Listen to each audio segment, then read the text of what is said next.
결국 강서브가 아주 중요한 최근 들어서의 현대 배구의 흐름이라고 볼 수가 있을 텐데 세트당 서브 개수를 보면 OK저축은행이 1.84개, 대한항공이 1.76개, 우리카드는 1.63개. 반면 세트당 서브 범실을 보게 됐을 땐 대한항공과 OK저축은행, KB손해보험의 세트당 서브 범실이 가장 많이 집계가 되고 있는데요. 이 얘기로 좀 압축을 해보니까 결국의 골자는 하이리스크, 하이리턴이 되지 않을까라는 내용일 텐데요.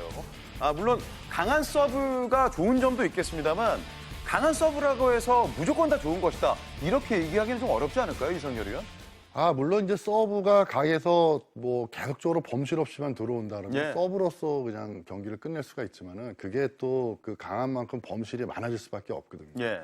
자, 그렇기 때문에 우리가 흔히 얘기하는 이제 운영이거든요. 네네. 강하게 서브를 구사할 때는 강하게 해줘야 되지만 이 중요한 상황에서는 진짜 뭐 범실 없이 넣어주는 것도 상당히 중요한 부분이기 때문에 예. 그런 운영을 뭐든지 운영을 잘했을 때 어떤 그 승패가 결정이 나거든요. 그래서 서브가 강하다고만 다 좋은 건 아니에요. 물론 이제 강하면 좋긴 하겠지만. 예. 네. 물론 지난 시즌 같은 경우도 KB손해보험이 강력한 서브를 장착하면서 상위권의 이름을 올리긴 했지만 반면 그에 못지않게 서브 범실도 가장 많은 팀이었거든요, 이성규 의원. 네, 작년에 KB손해보험이 경기 결과를 보면 그 서브가 잘 들어가는 날에는 경기를 이기고 네. 또 서브가 안 들어가는 날에는 또 경기를 졌거든요. 그러니까요. 예, 지금 이런 거에서도 보여지지만 서브는 정말 양날의 검과 마찬가지인 것 같습니다. 그래서 제 생각에는 그래도 범실을 어느 정도 감수하고 네. 예, 강서브를 구사하는 게 그래도 맞지 않나 그렇게 생각이 듭니다. 장소연 의원 생각은 좀 어떠세요? 아무래도 지금 이런 흐름처럼 강서브로 구사를 해야만 설사 범실이 동반된다 할지라도 그런 흐름으로 가는 게 옳을까요? 저 개인적인 생각은 예. 남자부하고 여자부하고 좀 다른 것 같습니다. 그러니까 사실은 어떤 경기의 흐름, 판을 바꿀 때는 이 서브만큼 좋은 아이템이 없거든요. 그렇죠. 그렇기 때문에 여자 경기 같은 경우는 20점이 넘어가면 그 승부를 보기보다는 경기 운영을 좀 해야 될 필요가 예. 있고요. 그러니까 남자 경기 같은 경우는 20점이 넘어서 시속 게임을 할 때 승부를 보는 선수들이 있습니다. 예. 뭐 대표적인 이시우 선수도 있고요. 그렇기 때문에 또 판을 바꾸는데 그래서 좀 제가 볼 때는 남자와 여자의 경기 운영이 조금 다르지 않을까라는 예. 생각을 해봅니다.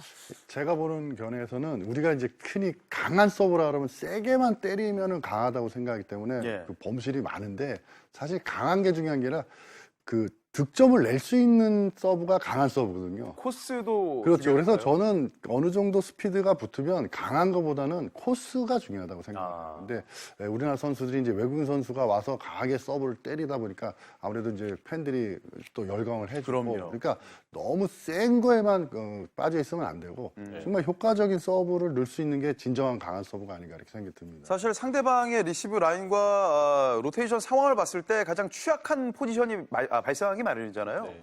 그렇다면 그 포인트를 좀 집중적으로 공략할 필요가 있을까요? 목적타 서브도 강한 서브라고 생각할 수가 있는 거예요. 예. 지금 서브 리시브를 못하는 선수 아니면 뭐 후위에서 강한 선수가 파이프 공격이나 백어택을 할 수 있는 상황에서 그거를 저지하는 것도 예. 강한 서브이기 때문에 제가 이제 일본 선수들하고 이제 비교를 많이 우리나라 선수들도 많이 좋았죠. 일본 선수들은 옛날에 센터 브로킹을 하는 센터 속공수들이 목적타 서브를 굉장히 잘 넣더라고요. 그렇죠. 이제 그런 부분이 결국은 강한 서브가 아닌가. 범실 없이 목적타를 구사할 수 있는 테크닉을 갖고 있는 선수들. 예. 그것이 가장 그것이 진정한 강한 서브가 아닌가 이렇게 생각이 듭니다. 그렇군요. 사실 이 멤버가 우리 올해 들어서 주간배구 1회 방송 때 멤버들이잖아요. 네. 그때 제가 말씀드렸던 내용이 세 분 해설위원의 공통분모, 태능 선수촌, 국가대표 배구 선수였고 그 가운데 포지션이 센터, 미들블로커란 말입니다. 네, 그렇죠. 그렇다면 요즘 조금 전에 이상열 의원 말씀해 주신 것처럼 사실 대한항공 김규민과 진상원 포함해서 플로터 서브를 구사하던 선수들이 이제는 점프 서브, 스파이크 서브로 바꿨잖아요. 네. 센터들도 네. 김규민과 진상원 선수의 그런 흐름처럼 강한 스파이크 서브를 구사할 필요가 있을까요? 그러니까 제가 이제 신영석 선수를 고등학교, 중학교 때 이제 뭐 직접 가르치지 않았지만 제가 총감독으로 있으면서 예. 봐왔고 고등학교에 올라와서 그 선수를 이제 서브 웨이트 트레이닝도 많이 시켰지만 백어택을 때리게 했고 서브 점프 서브를 때리게 했어요. 근데 어릴 때. 네. 근데 왜냐면 왜 그런 훈련을 시켰냐면 점프 서브는 때릴 수가 있지만 백어택은 하는 선수가 아니란 말이에요. 센터가. 그렇죠. 근데 석공만 어릴 때 석공만 때리는 선수들이 폼이 작거든요. 아. 근데 저는 어릴 때부터 센터를 했지만은 백어택을 많이 때렸기 때문에 그럼요.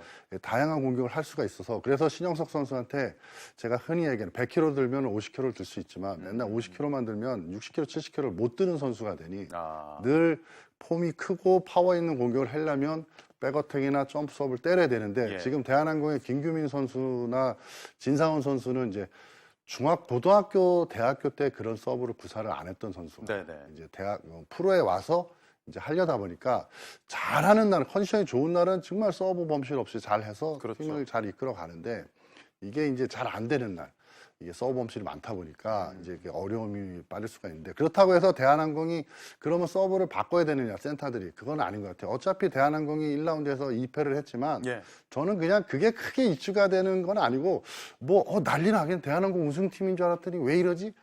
그럴 이유가 전혀 없어요. 그냥 흘러가면 그대로 가서 제가 볼 때는 대한항공이 올해 우승할 수 있는 가능성이 제일 높은 팀이에요. 그렇군요. 네네. 장소연 의원이 앞서 말씀해 주신 것처럼 남자부와 여자부는 좀 차이가 있다. 또 차이를 둬야 한다라고 말씀을 해 주셨는데 어떻습니까? 생각하시기에는 좀 센터들 역시 강한 스파이크 서브를 구사하는 게 필요할까요? 그러니까 포지션에 상관없이 강한 서브를 구사하는 선수라면 정말 좋겠죠, 팀 입장에서는. 그래서 저는 사실은 뭐 김규민 선수도 그렇고 진상원 선수도 그러니까 서브를 지금 바꾸면서 굉장히 효과적인 서브를 구사하고 있잖아요. 네. 사실 많이 부럽습니다. 그만큼 능력이 되기 때문에 그런 서브를 구사하는 거거든요. 그렇죠. 그렇기 때문에 센터의 저 포지션의 개인적인 입장에서는 두 선수가 굉장히 부럽습니다. 그렇군요. 자, 결국 정답은 없는 것 같아요. 말씀해 주신 것처럼 결국 강한 서브가 잘 들어가면 그것이 최상의 결과가 나올 텐데 꼭 그렇지만 않다라는 점 많은 팀들의 선수들이 지금 고민을 하고 있는 것 같습니다.